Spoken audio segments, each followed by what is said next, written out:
Hi everyone, Dave here, Fit and Healthy Forever. I recently brought you a video from CBC News in Canada, and they do a lot of sort of chasing up on food labels and food testing, and is the food you're getting what it says it is, what's added into it, things like that. And this is in Canada, but the reason I brought it to you is because part of this study they've done was Subway and McDonald's. Now, Subway and McDonald's are the same wherever you go in the world for me, just junk food. But let's just see. They did some fast food testing on chicken breasts in your McDonald's, in your Subway, and they also included companies called Tim Horton, A&W and Wendy's. Now, I've been to a Wendy's in Las Vegas, and I thought it was quite good. I thought it was a step up from McDonald's for me, but we went there because we were hungry and it was the first place we come across. So we gave it a try, and yeah, it was okay. But what they're saying is your 100% chicken breast actually what it says it is, 100% chicken breast? So what they did, first of all, the CBC News crew, they went to each one of these shops and just went in as a customer and said, I'm interested in one of your chicken fillets on a bun or whatever it was. Can you tell me if your chicken breast is 100% chicken breast? And they said, yeah, everyone on each occasion said yes, they are. So a sample was taken from each shop of these. There was two taken from Subway. One was a chicken breast and the other one was some other sort of chicken that they do. And then there was McDonald's, Wendy's, A&W, Tim Hortons. So they took a purchase from each one of these chicken breasts and they took it to a reputable lab for DNA testing. Now, DNA testing on food gives a very rough estimate of how much chicken, shall we say, on this occasion is actually in the meat. So they took it there, and they can also tell with DNA testing what else is in there if it's not 100% of what it's supposed to be. So in the meantime, while they were waiting for these lab results, CBC set up a taste testing experiment in their studio.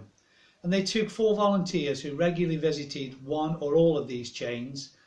And some of these did it once a week as a treat. There was a woman with her family, but her and just her son attended this tasting, and they went there once a week as a treat to the kids to save her from cooking, and the kids enjoyed it.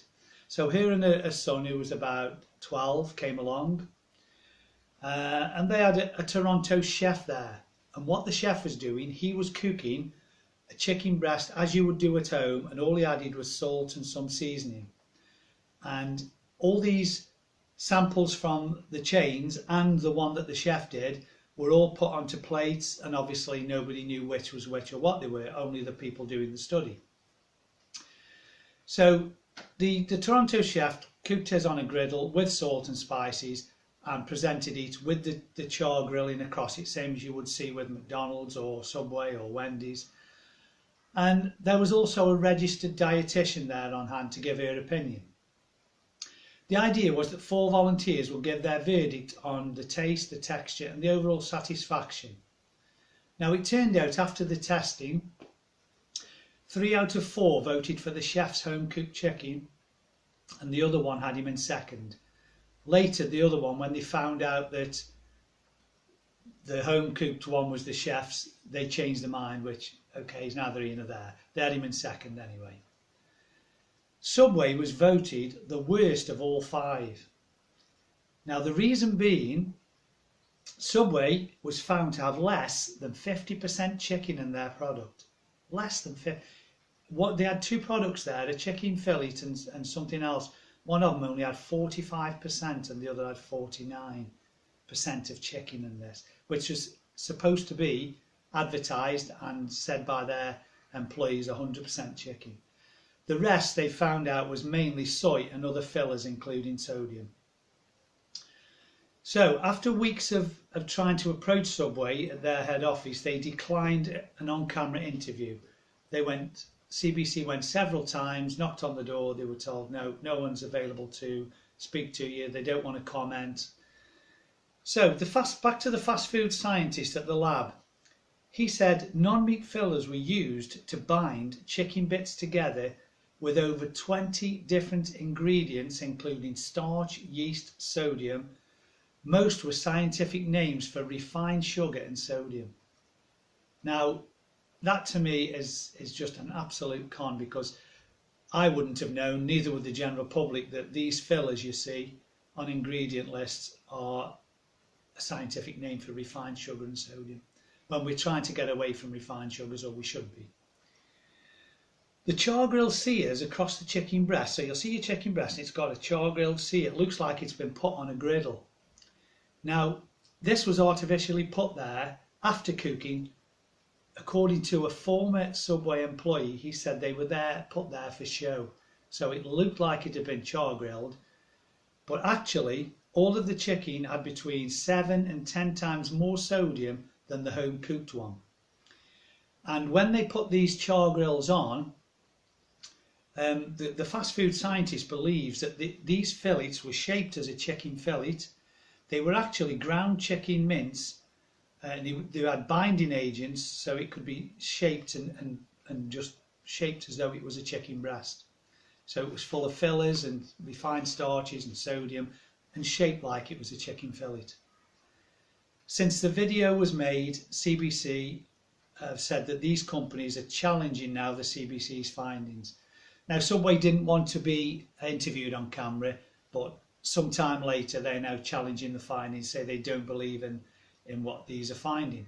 Now, if this is taken to an independent lab and tested, and this is what they found, I don't see what they can complain about or what they could not believe in. But anyway, if there's any more update comes from this, I'll fill you in on it. But what I'm trying to say is, for your own health, you can't abdicate your health to somebody else, a nutritionist, a doctor, a fast food company, even supermarkets, because the bottom line is, it's the mighty buck, the dollar, the pound, whatever you want to call it. They're there to make money. They could care a shit about you being healthy. Not interested. The bottom line is what they can make out of it. Now, it's up to you. If you care about your health at all, you need to be reading labels, looking what's in. Just as a quick proviso, if you look at a label on anything, whether it's a tin food, a packaged food, a takeaway food, anything, the list of ingredients, the first ingredient on there is what it's got most of. And if all the others, if there's lists and lists and lists of 20 or more fillers and binding agents and artificial preservatives and stuff, you really should be steering clear of it. Because most of these foods you can make yourself and you know what's in it. You don't have to trust to these people, because they're not going to take these things off the shelves and they're not going to tell you what's in them as long as they're selling them. The only way to get around this is for you to do your talking by walking away and making them yourself. Buy your ingredients. I do this all the time with my wife. It's so easy. She makes her own curries, we make our own pizzas, we make our own cakes and cheesecakes and flans, and we know what's in them. We can account for the food that's in there, and we keep it to, as much as we can, good quality ingredients going in there. You have to do this for your own health. Now, I know a lot of people I've worked with, and if they ever watch this, they'll know what I'm talking about. I know one guy who had up to 3 McDonald's a day, one on his way to work for breakfast, one at lunch, and if he was on a late shift he'd have another one. Now, this is crazy, because you're just feeding yourself junk, and it's only a matter of time when you feed your body junk before it rebels. It's like running a car on shit petrol or shit parts in it. Sooner or later it's going to pack in. It can only last so long, and we're seeing people, there's been umpteen people of young ages, what I consider young ages, dying of heart attacks. When someone dies of a heart attack, your heart doesn't just give out. It's been a years and years and years of abuse, mainly on your body, before it gives out. Less than 2% of chronic diseases are genetic, so don't get pulled into this, oh, he had a hard luck, it was genetics. Very, very rarely is it genetics. You have to take responsibility for your health. And this is one of the little ways you can do it by, if you ever go for these things, it should be a one-off treat once in a blue moon. But honestly, if you try and make them yourself, you don't need to. And these fast food chains are only existing and expanding because of the demand. If the demand isn't there, they can't expand or they can't make profit. So it's down to you people to look after your own health and to make your own decisions. So anyway, I just wanted to bring that to you because these guys, although they're in Canada, I look at a lot of their research, and if it applies to what we do in this country, I'll bring it to you. Some of the stuff they do applies to companies at home that they consider at home in Canada. But we have Subway and McDonald's, and as I say, you've just got to be careful what you're buying, what you're putting in your body, because you may not get a warning with these things. Sooner or later, it's going to catch up with you. Anyway, thanks for taking the time to listen once again. Stay fit and healthy forever. Until the next video, like, subscribe, and thanks again.